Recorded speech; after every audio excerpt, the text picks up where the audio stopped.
अब कहे लोग शंका और विश्वास में बहुत अंतर है महाराज। शंका तुरंत उत्पन्न हो जाती है, शंका तुरंत आ गई। किसी ने कुछ बोला और तुम्हें शंका आई, किसी ने कुछ कह दिया और उसमें शंका। अब शंका तो अभी सोशल मीडिया पे कितना कितना चल रहा है। हम कहें जितने लोग सोशल मीडिया पे डाल रहे हैं कि इतने सारे मर गए ने, इतने सारे जी गए ने, ऐसी भगदड़ हो गई। जब पूरी जमाने भर की मीडिया यहाँ पर है तो भगदड़ का एक सीन भी बता देते जिंदगी में। तुमने लिखा तो था कि भगदड़ हुई, रुद्राक्ष फेंका, ये करा वो करा, दिखाते तो सही एक बार कि इतने मर गए, इतने जी गए।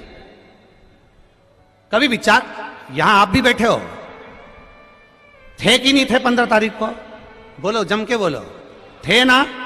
कोई भगदड़ का सीन दिखा कि लोग भगे हों, दौड़े हों और मर रहे हों?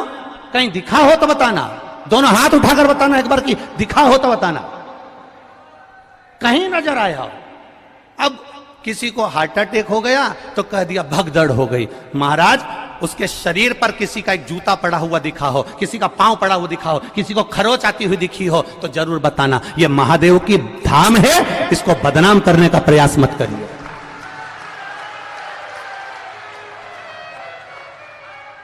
और यह बात हमने पावागढ़ की कथा में भी कही थी, आप उठाकर देखना। पावागढ़ संतों की कथा चल रही थी, उसमें कह दिया था अभी, और जिसने भी कहा था हमने उस समय पर भी कह दिया था, अभी धीरेन्द्र का नंबर लगा है और कहने वाले ने कह दिया था कि प्रदीप मिश्रा तैयार रहना, अगला नंबर तेरा है।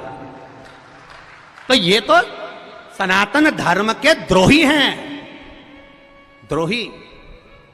इसीलिए जीजियों, रुद्राक्ष इसलिए नहीं बांट रहा हूं, थोड़ा शांति रखो।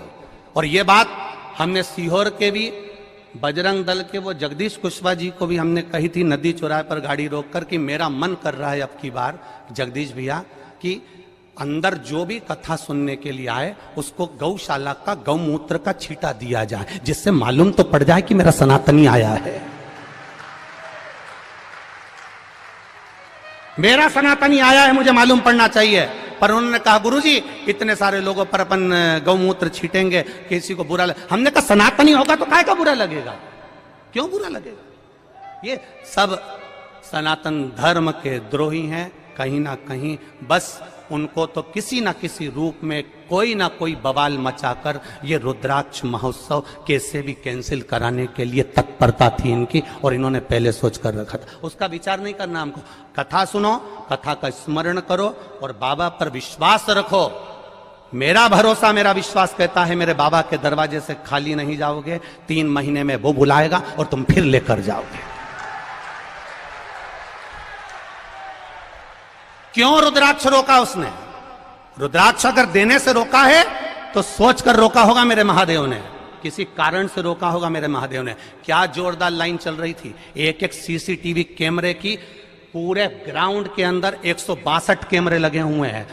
कैमरे वहां भी लगे थे जहां पर रुद्राक्ष बट रहा था। 162 कैमरे पूरे चल रहे हैं और 162 कैमरे का सेटअप पूरे के पूरे हमारे ऑफिसों में लगा हुआ है। एक जगह पर कोई बता दे कि भगदड़ मची हो और कहीं किसी ने रुद्राक्ष फेंका हो, ये तो केवल कहीं ना कहीं किसी ना किसी रूप में बस कैसे भी रुद्राक्ष वितरण को बंद कराना था। और वो बाबा ने ही कराया होगा, हम तो ये मानते हैं। इसलिए कराया होगा कि तुम सबकी झोलियां जब वो भरेगा तो तुम 3 महीने में वापिस आओगे तो तब लेकर जाओगे, इसलिए भरेगा।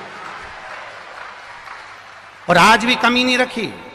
आज भी मैं धन्यवाद दूंगा प्रशासन के इन पुलिसकर्मी भाइयों को जो लगे हुए हैं। इन पुलिसकर्मी भाइयों को मैं धन्यवाद दूंगा, कलेक्टर, एसपी और डीएसपी सबको, कि एसडीएम सर को। इनके पुलिसकर्मियों ने आज भी कम से कम 5 लड़कों को और 5 लेडीजों को पकड़ा जो केवल इधर उधर बैठ के भड़का रही थी कि चिल्लाओ जम के। उनके साथ एक कैमरे वाला भी चल रहा था कि चिल्लाओ मिश्रा जी मुर्दाबाद, और ये चिल्लाओ और वो चिल्लाओ और पत्थर मारो, कांच फोड़ो। आज भी 5 लेडीजों और 5 जेंट पकड़ के पुलिस वाले लेकर आए कि ये सब दूर बैठ बैठ के भड़का रही है। मैं धन्यवाद दूंगा इसी प्रशासन को जिसने इतनी मुस्तैदी रखी है उसके लिए।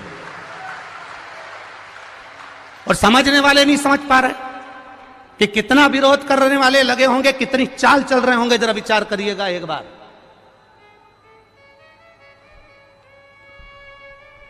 बरहानपुर कथा हुई, परभणी कथा हुई, मालेगांव कथा हुई। हम भी कथा करने जाते हैं, हमको भी मालूम है कि कितनी भक्त लोग कथा सुनने आते हैं। तो हमको ये अंदाजा नहीं होगा कि इस पावन धरा पर कितने आएंगे, कितनी व्यवस्था करी होगी। कितना लगाया होगा समय, प्रशासन ने भी कितनी व्यवस्था करी होगी। केवल बस चक्र घुमाना है और चक्र को घुमाकर कैसे भी सनातन धर्म को ले जाकर खड्डे में डाल देना है, उसके बाद सनातनियों को दूर हटाना है। तुम समझे ही नहीं।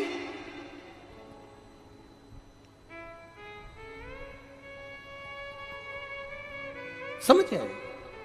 कहे आग लगे बस्ती में। और आपसे भी निवेदन करूंगा, कोई भड़काए, कोई कहे 200 रुपए का रुद्राक्ष मिलेगा, 500 रुपए का मिलेगा, 50 रुपए का, सीहोर के कुबेरेश्वर धाम का रुद्राक्ष पैसे से नहीं दिया जाता, निशुल्क है, मेरे शंकर भगवान के नैन अश्रु से मिला है तुम्हारे लिए जिंदगी भर। और अब तो ये प्रयास रहेगा कि साल भर में कभी भी आ जाना, और मेरा विश्वास है खाली झोली नहीं लाओगे, इतना लेकर आओगे कि तुम लुटा कर जाओगे और रुद्राक्ष लेकर जाओगे। ये विश्वास, ये भरोसा। और जहां जहां कथा करी, एक एक यजमान की यहां पूछ कर आना कि उन्होंने कथा करवाने के बाद 2 महीने के अंदर फोन लगाया कि नहीं लगाया कि हमको अगली कथा की तारीख दे दो। अभी ये पूना वाली जीजी बोल के जा रही, अभी सुल्तानिया जी बोल के जा रहा है, बेंगलोर वाले भैया बोल कर जा रहे हैं कि हम जजमान बने पर अब एक मौका दो कि हम एक बार फिर जजमान बने। भगवान इतना पूर्ण देता है कि यजमान पर फिर खड़ा हो जाता है। खाली नहीं जाओगे, फिर निवेदन कर रहा हूं, एक खाली नहीं जाएगा। खाली न जाता कोई दर से तुम्हारे, मैं भी खड़ा हूं नन्ही बाहें, अपने हृदय से लगा लो, गिरा जा रहा हूं, उठा लो,